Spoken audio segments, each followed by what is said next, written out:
Hello students, कैसे हो आप सब। आज अपने स्टार्ट करेंगे जो अपने कल एक टॉपिक डिस्कस किया था यूनिफॉर्मली चार्ज डिस्ट्रीब्यूशन के ऊपर, एक न्यूमेरिकल है। उसके बाद अपने नेक्स्ट टॉपिक स्टार्ट करेंगे। तो क्वेश्चन क्या है अपने पास, on a thin ring of radius R charge Q is uniformly distributed, find the intensity of electric field at a point on the axis of the ring located at a distance from x its center। मतलब एक ring है, ring से उसके centre से r distance पे एक point लेंगे p, जहाँ पे मेरे को क्या निकालें, इस रिंग के कारण इलेक्ट्रिक फील्ड की इंटेंसिटी निकाल लिया। अब इस रिंग को मैंने क्या किया, कोई भी चार्ज डिस्ट्रीब्यूट किया। अब मैंने आपको बताया था अगर अपने किसी रिंग के ऊपर चार्ज डिस्ट्रीब्यूट करते हैं तो कौन सा होता है, लीनियर चार्ज डिस्ट्रीब्यूशन होता है, या लेंथ के अकॉर्डिंग। मैंने दो एग्जांपल बताए थे, या तो कोई लेंथ होगी, वायर होगी, या क्या होगा अपने पास, रिंग होगा। तो रिंग के ऊपर जो भी चार्ज डिस्ट्रीब्यूट करते हैं उसको क्या बोलते हैं, लीनियर चार्ज डिस्ट्रीब्यूशन। तो इस लीनियर चार्ज डिस्ट्रीब्यूशन के अंदर लीनियर चार्ज डेंसिटी क्या होगी, वो होती है लैम्डा।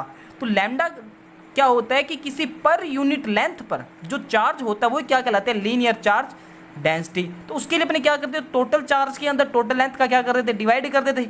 तो lambda equal to total charge. अब जो टोटल लेंथ होगी इसकी, जो एल होगी, जो इसके वो क्या होगी, इसका सरकमफेरेंस होगा, क्योंकि जो चार्ज है उसके सारा का सारा क्या इसके सरकमफेरेंस होगा। तो लीनियर, तो अपने पास जो रिंग है इसका सरकमफेरेंस कितना हो जाएगा, 2 पाई आर। रेडियस कितनी है, आर। तो यहाँ पे इसकी जो लीनियर चार्ज डेंसिटी होगी, लैम्डा की वैल्यू कितनी हो जाएगी, क्यू अपॉन में 2 पाई आर।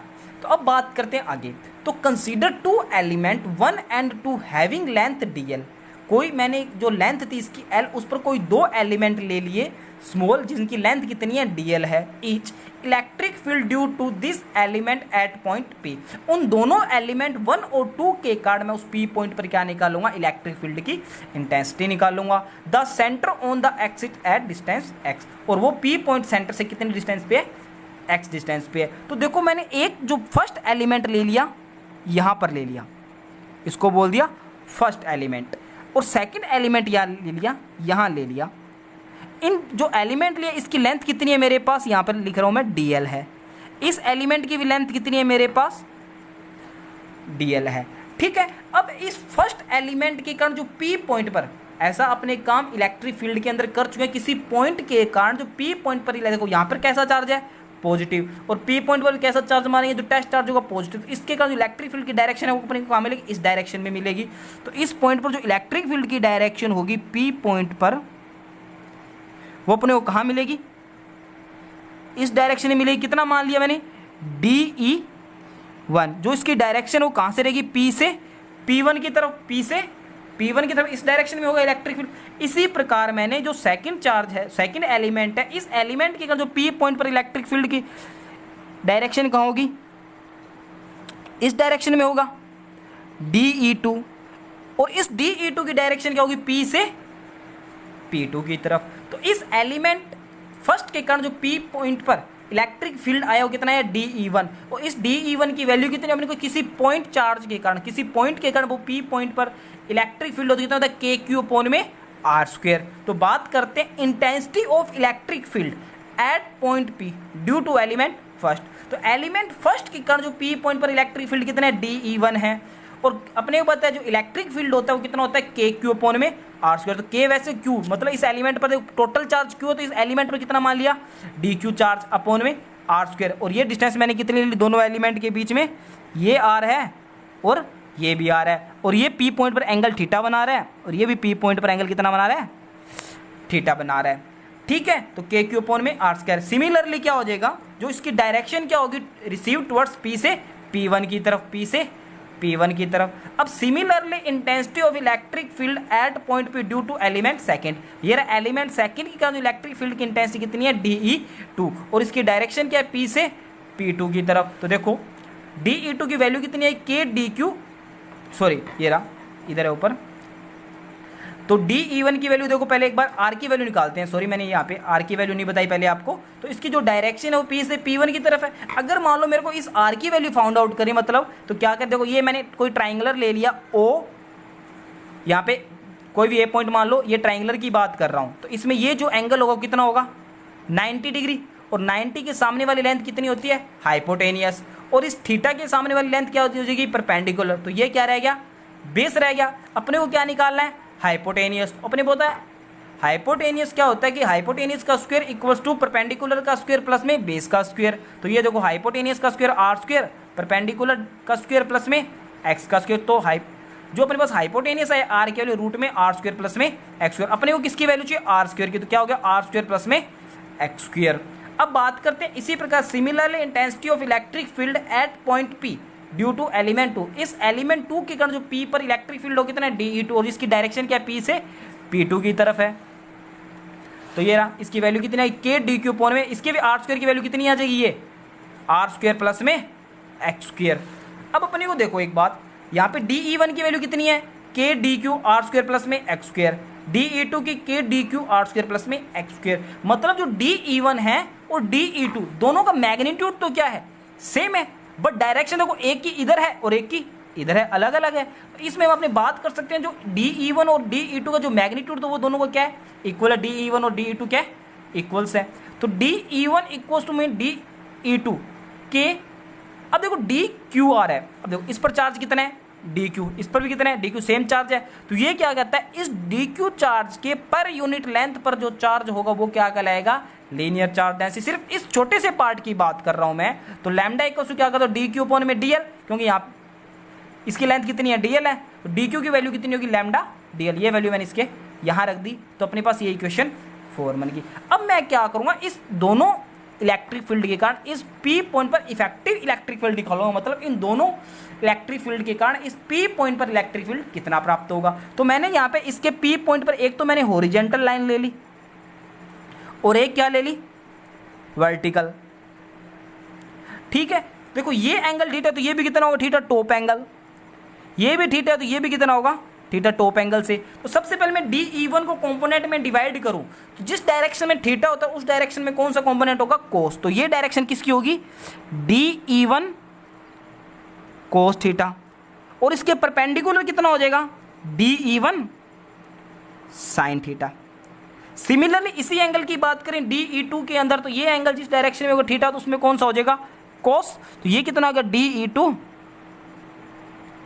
कोस थीटा और इसके परपेंडिकुलर DE2 साइन थीटा। अब देखो DE1 और DE2 की वैल्यू क्या है सेम है, बट टू डायरेक्शन में क्या है अपोजिट है। तो इसके कारण जो हॉरिजॉन्टल कंपोनेंट होंगे वो तो क्या हो जाएंगे कैंसिल आउट हो जाएंगे, बट जो P पॉइंट पर इलेक्ट्रिक फील्ड की डायरेक्शन प्राप्त होगी वो क्या होगी इसकी हॉरिजॉन्टल एक्सिस पे प्राप्त होगी, ठीक है। तो देखते हैं the virtual component of this field will be cancel, क्योंकि दोनों की डायरेक्शन क्या थी एक दूसरे की अपोजिट थी to each other, while horizontal components will be in same direction.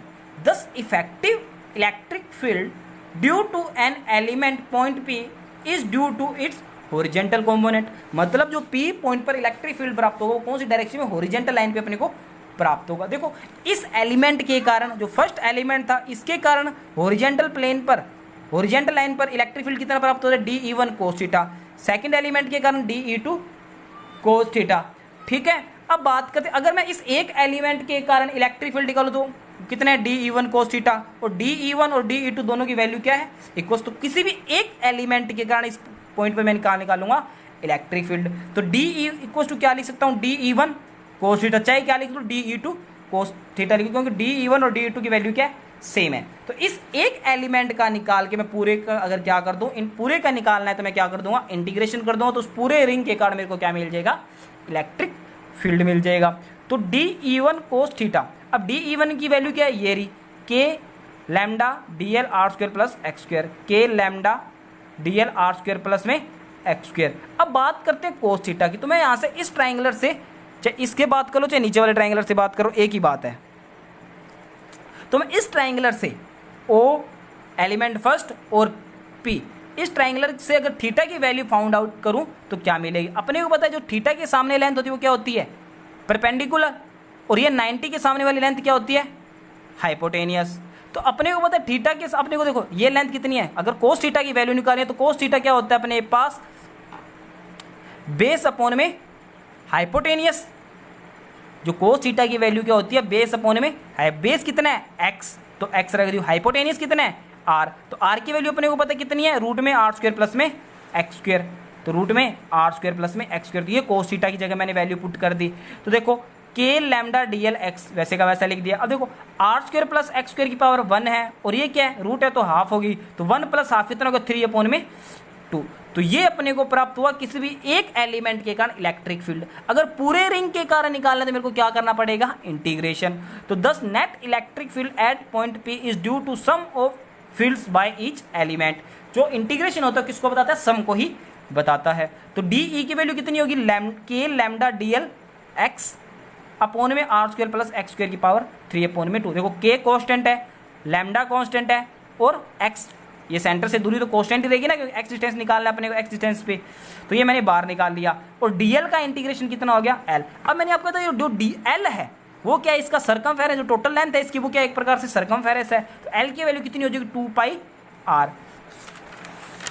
तो आगे मैंने देखो क्या लिखा है, के लैम्डा एक्स वैसे का वैसे था और एल की वैल्यू रख दी 2πr R square plus X square की पावर 3/2। अगर देखो यहाँ पे मैंने एक बात बताई थी शुरू में आपको कि जो लैम्डा है वो कितना है, q/2π। अगर q की वैल्यू निकालनी हो तो कितना बनेगा, लैम्डा 2πr। तो यहाँ पे मैंने लैम्डा 2πr की जगह कितना रख दिया, q। तो कितना रह गया, kqx R square plus X square की पावर 3/2। तो ये आ गया किसी भी रिंग के कारण किसी x पॉइंट से सेंटर से उसके p पॉइंट पर इलेक्ट्रिक फील्ड की इंटेंसिटी आ गई। अब इसने लास्ट में एक बात और बोली थी कि the resultant obtain from x greater than r, मतलब x की जो वैल्यू r से बहुत ज्यादा है, तो उस कंडीशन में अपने r को क्या करते हैं, नेग्लिजिबल मान लेंगे। तो देखो x ग्रेटर देन क्या है, r, तो r square can be negligible. तो देन r स्क्वायर को नेग्लिजिबल कर दिया तो x स्क्वायर की पावर 3/2, 2 से 2 क्या हो गया, कैंसिल। तो x की पावर कितने होगी, नीचे 3 और एक x क्या है, ऊपर है, तो उस ऊपर वाले x से एक पावर कैंसिल हो जाए तो नीचे कितना रह जाएगा, x स्क्वायर। तो ये आ गया किसी भी रिंग के कारण उसके x डिस्टेंस पे इलेक्ट्रिक फील्ड की इंटेंसिटी। ठीक है, अब अपना मोस्ट इंपॉर्टेंट लेक्चर आता है गॉस लॉ, जो अपने चैप्टर की हेडिंग थी Gauss law and its application. तो आज अपने बात करेंगे गॉस लॉ क्या होता है और कल से अपने इसकी एप्लीकेशन स्टार्ट कर देंगे। गॉस लॉ की 6 एप्लीकेशन है अपने पास। तो सबसे पहले देखेंगे गॉस लॉ क्या है, मोस्ट इंपॉर्टेंट टॉपिक है। इसी टॉपिक के आधार पर अपने इसकी एप्लीकेशन करेंगे। ये टॉपिक आपको समझ आएगा तो भी आप आगे इसकी एप्लीकेशन समझ पाओगे। तो सबसे पहले बात करते हैं गॉस लॉ। गॉस लॉ ने क्या बताया कि अकॉर्डिंग टू दिस लॉ, मतलब गॉस लॉ के अनुसार जो टोटल इलेक्ट्रिक फ्लक्स होता है φe, गॉस ने क्या बताया, जो टोटल इलेक्ट्रिक फ्लक्स होगा φe passing through a close surface is equal 1 में epsilon not times of total charge enclosed by that close surface. तो मैं आपको बताता हूँ, मान लिया ये मेरे पास जो आपको कॉपी दिखाई दे रही है, ये मान लो व्हाइट पेज है जो सारा का सारा इलेक्ट्रिक फील्ड है इतने के अंदर। अब मान लो ये जो मेरा हाथ है मैंने इसको क्या कर लिया, बंद, मतलब ये क्या कर लिया, इसको क्लोज कर लिया, ओपन नहीं है ये। इसके अंदर कोई भी चार्ज है, जो भी चार्ज, अगर इसको मैं इलेक्ट्रिक फील्ड के अंदर ला के रख दूँ तो इस इलेक्ट्रिक फील्ड के जैसे अंदर ला के इससे क्या होगा, इलेक्ट्रिक लाइन बाहर निकलेगी।